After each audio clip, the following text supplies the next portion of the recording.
Nous avons commencé les tournées des forats régionaux en prélude de la célébration conjointe de la 163e édition et la 6e édition du Forum national des femmes.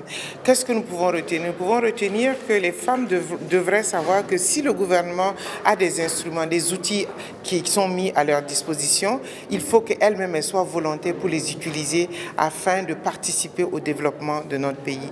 Et si aujourd'hui nous sommes dans une insécurité ou d'un défi sécuritaire, il est important que les femmes se rendent compte qu'elles ont un rôle à jouer pour l'apaisement et la paix dans notre pays. Donc, d'où la nécessité aujourd'hui de venir à leur rencontre, d'abord de regarder les avancées que nous avons eues par rapport aux engagements de son Excellence le Président du Faso lors du 5e forum et de voir ensuite les avancées sur la feuille de route assignée à notre département. Qu'est-ce que nous avons pu faire?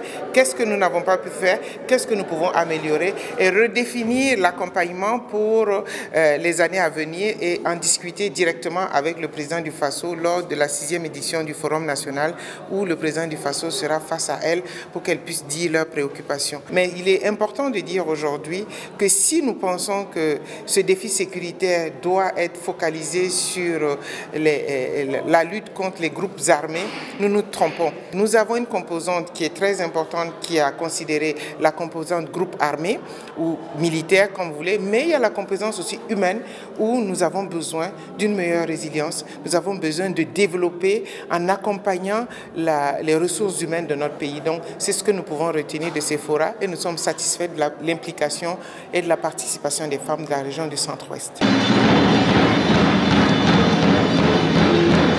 Il y a deux questions que j'ai posées aux femmes du Burkina Faso ici à Dédougou. La première question c'est quelle est ma contribution à l'épanouissement, à la paix et à la stabilité de mon ménage, de ma famille. La deuxième question, quelle est ma contribution à la paix, à la cohésion sociale et au développement de mon pays. Si nous répondons à ces deux questions, nous savons ce que nous devrons faire pour y arriver. Il est important que les femmes se disent, si le gouvernement a des mécanismes ou des outils mis à leur disposition, il est plus important qu'elles se l'approprient pour aller de l'avant. Nous faisons le point de ce que nous avons fait, les acquis, les insuffisances, mais la plus grande insuffisance, c'est l'inactivité des femmes face à ce qu'on leur donne pour aller de l'avant.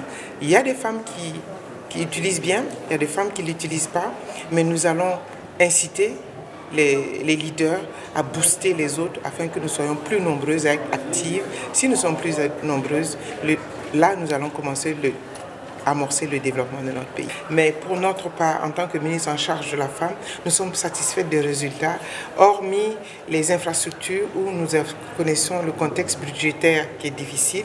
Nous avons pu aujourd'hui satisfaire la majeure partie des préoccupations des femmes.